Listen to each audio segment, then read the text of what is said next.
to address some speculation that has occurred recently about my leadership.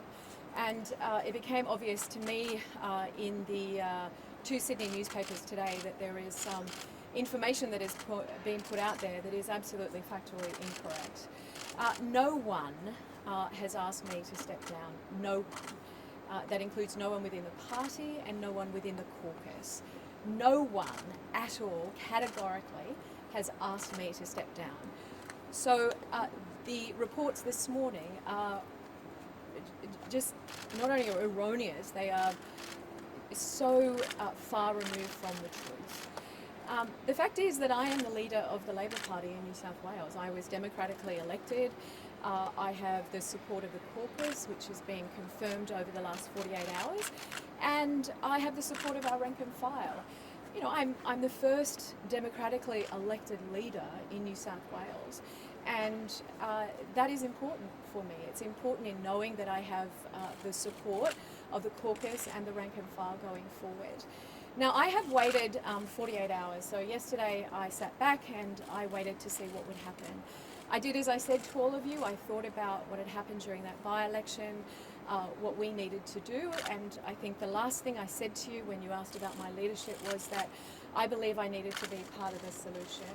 So I sat back and I waited to see what would happen. The fact is that no one in those 48 hours challenged me. No one asked me to stand aside.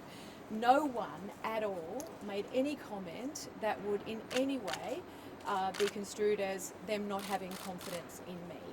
So I did the right thing. I sat back and I waited and nothing happened. And that is because no one has the numbers within our caucus to mount a challenge against me, which means I am the leader of the Labor Party. Now, I know that this job is hard.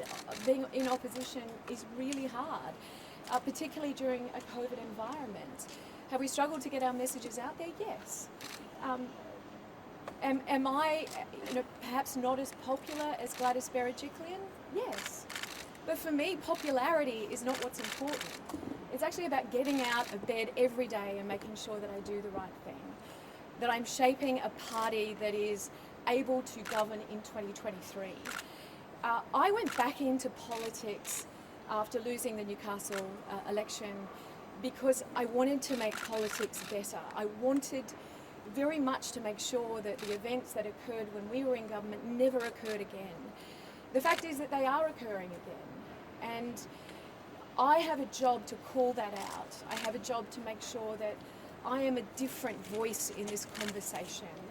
I can't stand in front of a camera and give a rundown on a vaccine rollout. I can back the Premier in on that because we haven't been partisan.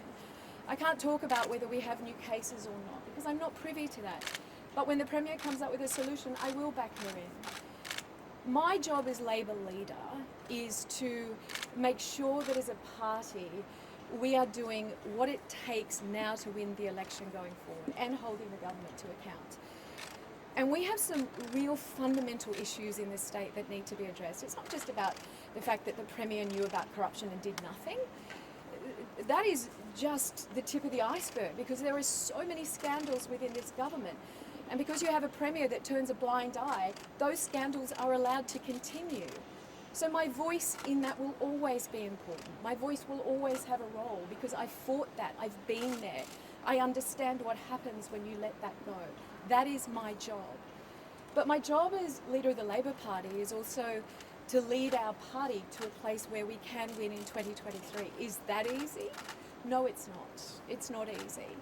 And I think when we went through that by-election and I stood before you and I said our result was terrible, it was something I didn't expect that our vote would go to independents and to minor parties.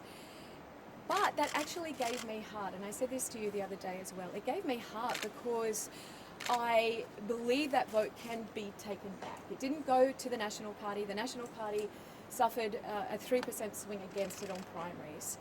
We suffered a 7% swing. Do we need to do better? Yes, we need to do better, but I believe we can get those votes back.